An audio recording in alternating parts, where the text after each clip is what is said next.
Fala pessoal, tudo bem? Até agora a gente aprendeu movimentos em linha reta, né? Então, se havia uma mudança na velocidade de um corpo, a gente fazia essa mudança da velocidade do corpo em uma dimensão. Só que agora a gente está começando a ampliar um pouco os nossos conceitos, ampliar um pouco as nossas noções e começar a analisar movimentos um pouco mais complicados. E é o que a gente vai fazer agora.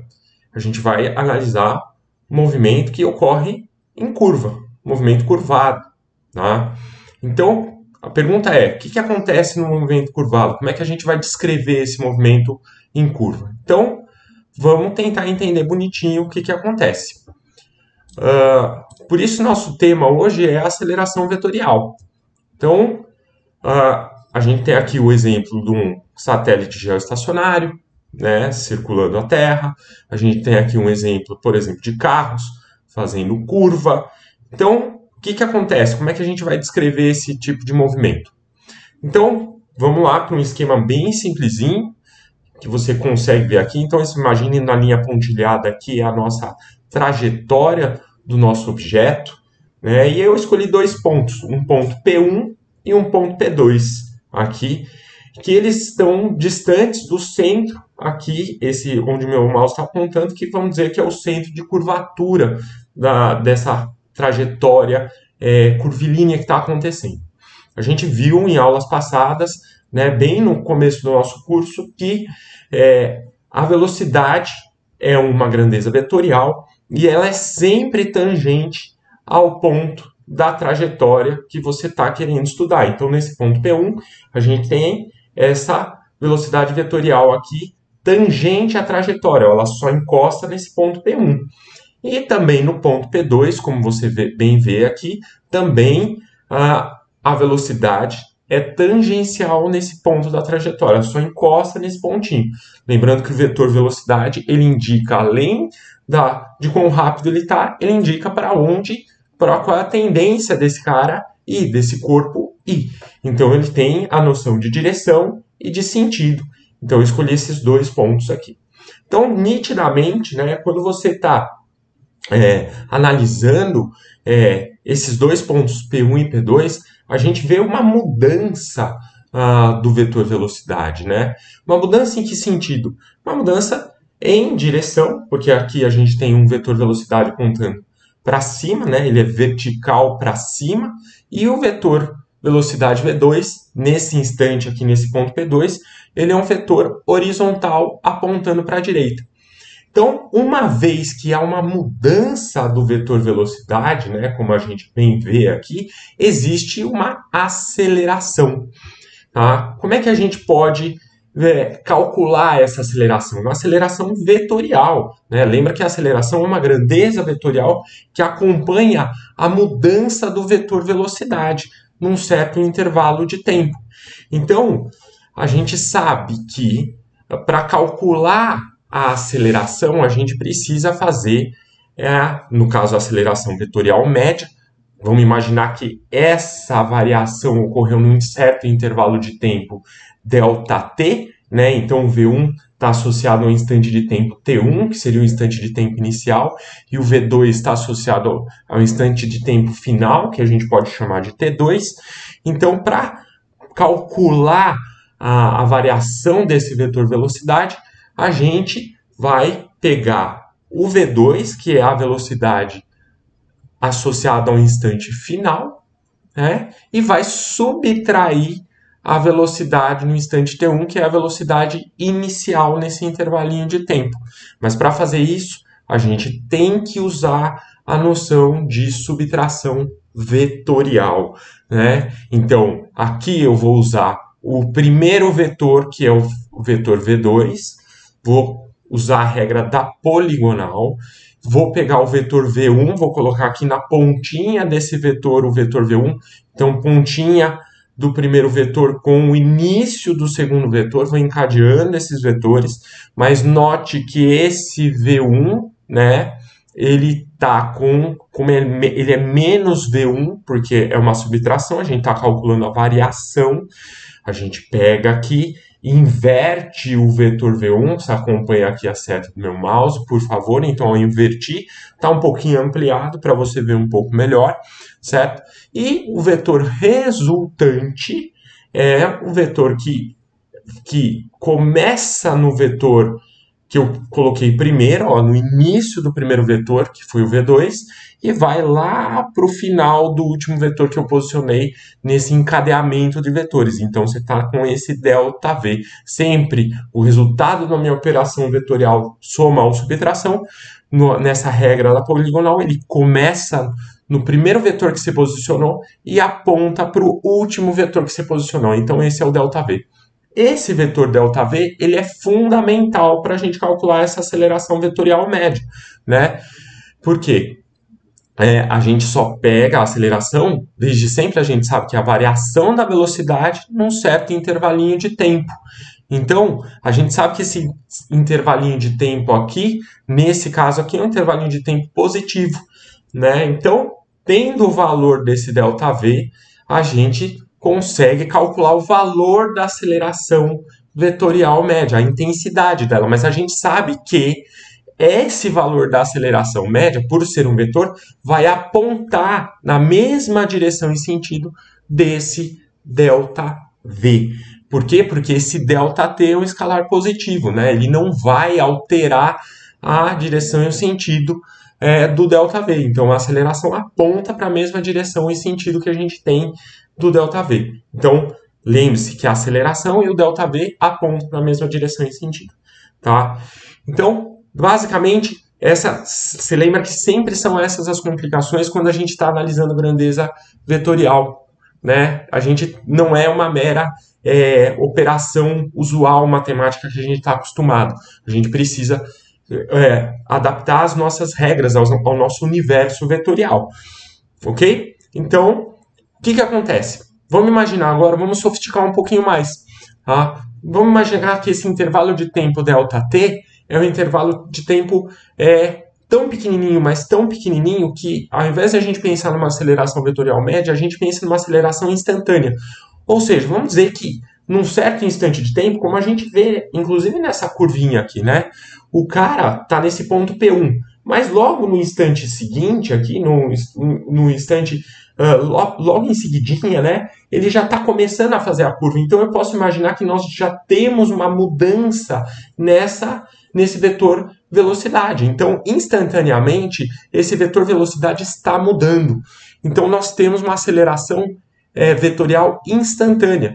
E essa aceleração vetorial instantânea, né, que a gente vai discutir agora, que imagina agora que eu tenho essa trajetória que está acontecendo aqui, ó, essa trajetória totalmente pontilhada, que é uma trajetória curvilínea, né, por assim dizer, é uma curva que o cara está fazendo. Então você imagina que você tem esse objeto pontual que está nesse instante aqui nesse ponto Pzinho, e que logo em seguida, né, no instante anterior, no instante sucessivo, ele vai mudar a sua direção e sentido, né? Ele está mudando de direção e sentido. Então, o que está acontecendo com ele? Então, a gente sabe que há uma mudança na velocidade vetorial. Se há uma mudança na velocidade vetorial, nos instantes sucessivos e anteriores, ele tem uma aceleração vetorial instantânea, né? Então, vamos imaginar que essa aceleração vetorial instantânea, ela está apontando como esse vetor A aqui, né? Esse vetorzinho A em rosa. Então, como é que a gente vai simplificar esse processo, né? Como é que a gente vai entender direito esse processo? Então, note que eu posso pegar essa aceleração aqui e eu vou, para entender melhor o que está acontecendo, eu vou decompor essa aceleração instantânea em duas componentes. Quais são essas componentes? Então, nota aqui no nosso diagrama anterior, nossa figurinha anterior. Eu peguei no ponto P, né, que é o ponto de origem desse vetor aceleração. Eu peguei uma direção que é uma direção tangencial a esse ponto P e peguei uma direção perpendicular a esse ponto P.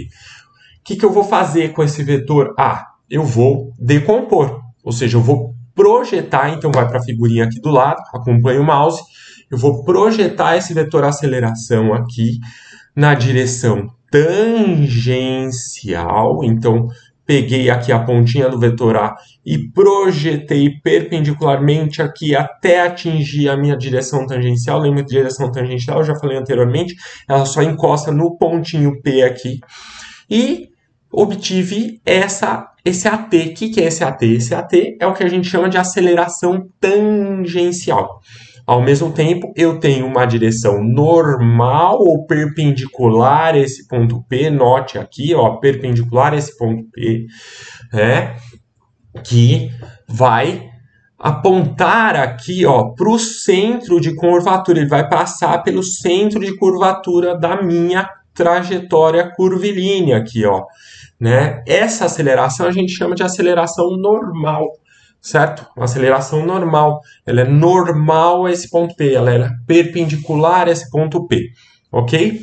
Então, esse vetor aceleração pode ser decomposto em dois, na aceleração tangencial e na aceleração normal. Já já a gente vai ver o que é que cada um cuida, qual que é a responsabilidade do AT em explicar o movimento e qual a responsabilidade do AN, o que ele faz para explicar esse movimento, o que ele tem a ver com esse movimento curvilíneo, tá? Mas a gente sabe que a projeção aqui do AN e do AT, a gente sabe que a soma de AT e do A vai dar o A usual, esse A inicial aqui, ok? Então, a gente também chama esse AN, é importante dizer, como ele aponta para o centro de curvatura, a gente chama esse cara de aceleração centrípeta. Tá? Então, a soma vetorial, a gente sabe que a gente está tendo uma regra do paralelogramo, os dois vetores em azul, o AN e o AT, esse AN que é a aceleração centrípeta, eles são coincidentes aqui, eles têm origem coincidentes, então somou os dois aqui, a diagonal é o vetor resultante, né? Então, essa é a releitura daquilo que a gente entende por componente vetorial, tá? E claro, se a gente está interessado nas intensidades, a gente vê aqui claramente um triângulo retângulo, o AN e o AT são os catetos, o A é a hipotenusa, então a gente usa o teorema de Pitágoras para calcular e relacionar as componentes com a aceleração global aqui que a gente tem. Então, num movimento curvilíneo, a gente pode separar numa componente tangencial e numa componente radial, ou simplesmente normal também, como a gente fala, ou componente centrípeta. O que cada uma cuida? Então, por que a gente faz essa separação? Essa pergunta é importante. Então, o que cuida a aceleração tangencial, né? A aceleração tangencial, ela vai ser responsável por explicar, claro, se ocorrer, variações da intensidade da velocidade vetorial. Vou traduzir. Então, se houver durante a curva uma mudança da rapidez, né, do valor, da intensidade do vetor velocidade, ou seja, fica mais rápido, ele fica mais lento ao fazer a curva, quem vai explicar essa mudança do valor da intensidade da velocidade vetorial é essa componente tangencial. Ok? Então, isso é muito importante. Tá? Então, claro que em movimentos onde há variação dessa intensidade da velocidade, nós vamos ter uma aceleração tangencial diferente de zero. Agora, quando essa curva é feita com uma constância no valor da velocidade, né? Ou seja, o número associado à velocidade não muda, a rapidez não muda, a gente tem uma aceleração tangencial igual a zero aqui, certo? Então, isso aqui é muito importante, tá? Agora, a gente sabe que, né, se você tiver uma curva, o cara tá fazendo a curvinha aqui, ó, né? Segue o mouse. Se o movimento estiver acelerado, você sabe, ó, nesse ponto, né, desse movimento, dessa figura aqui embaixo, né? A gente sabe, ó, a velocidade é tangencial aqui. Se houver um movimento acelerado, ou seja, o cara é um cara radical, né? Ele quer fazer a curva com cada vez aumentando a sua velocidade. Então, aquela aceleração tangencial vai apontar na mesma direção e sentido do vetor velocidade. O que ela vai fazer com esse tamanho desse vetor velocidade? Ele vai aumentando, né? Ele vai aumentando. Agora, se o cara quer fazer uma curva, o cara é um cara mais sossegado, vai fazer uma curva em movimento retardado, a velocidade dele, à medida que a curva vai sendo feita, vai diminuir, né? Então, o que vai acontecer? A aceleração tangencial vai apontar no sentido oposto aqui, ó. Sentido oposto ao vetor velocidade, fazendo com que esse vetor velocidade vá diminuir no instante sucessivo. Vai ficar uma setinha aqui, né, um tamanho de vetor menor no instante sucessivo. Isso é um movimento retardado, ok? E a componente, então, que aponta para o centro de curvatura, que é o que a gente chamou desse AN, mas que a gente rebatiza, né, usualmente, de aceleração centrípeta. Qual é o papel dela? O papel dela é explicar a curva em si, né? É explicar por que o vetor velocidade, né, é a mudança da direção desse vetor velocidade, a mudança da direção dele. Então a gente sabe que esse vetor velocidade, ele vai, como ele vai nas diversos pontos da curva, ele é tangente, ele vai mudando de direção. Então, quem que vai ser culpado por isso, em certo sentido, né? Aqui para descrever essa mudança. É essa aceleração centrípeta. É por isso que a gente divide a aceleração numa curva nessas duas componentes. Uma vai cuidar da mudança da intensidade, que é a tangencial, e a centrípeta vai cuidar da mudança da direção, né, da velocidade vetorial, uma vez que ela, fazendo a curva, a tangente ela vai mudando, ó, a setinha, ó como ela vai mudando aqui. Isso é importante, né? Então, é bom lembrar que a aceleração centrípeta sempre vai ser perpendicular à velocidade vetorial, é importante lembrar isso, né? E que em movimentos curvilíneos, aqui, ó, em movimentos curvilíneos, claro que a aceleração centrípeta tem que ser diferente de zero. E claro que nos movimentos retilíneos que a gente estudou anteriormente, a aceleração centrípeta era zero. Só tinha a aceleração tangencial, que a gente batizou, né, nos movimentos retilíneos de uma aceleração escalar, né? Era aquela aceleração escalar típica, né? A aceleração escalar era a aceleração tangencial, ok? Então, dá para calcular essa aceleração centrípeta? Dá para calcular essa aceleração centrípeta. Tá? A gente consegue saber a intensidade dela. Eu não vou deduzir aqui, mas a aceleração centrípeta é calculada por velocidade ao quadrado, né? Então, a velocidade instantânea, o valor da rapidez do cara ao quadrado, sobre o raio de curvatura. Tá? Então, você usa metro por segundo na velocidade, vai dar metro ao quadrado por segundo ao quadrado, dividido por raio, vai dar unidade típica no sistema internacional de aceleração centrípeta. Ok? Então, lembrando, V é a velocidade instantânea, R é o raio de curvatura, para a gente saber que o valor, né, a intensidade dessa aceleração centrípeta, lembrando que ela sempre, né, aponta para o centro, ela é sempre perpendicular no ponto da curva a velocidade vetorial. Ok? Então, é isso. Eu espero que você tenha entendido o espírito dessa conversa e a gente se vê num próximo vídeo.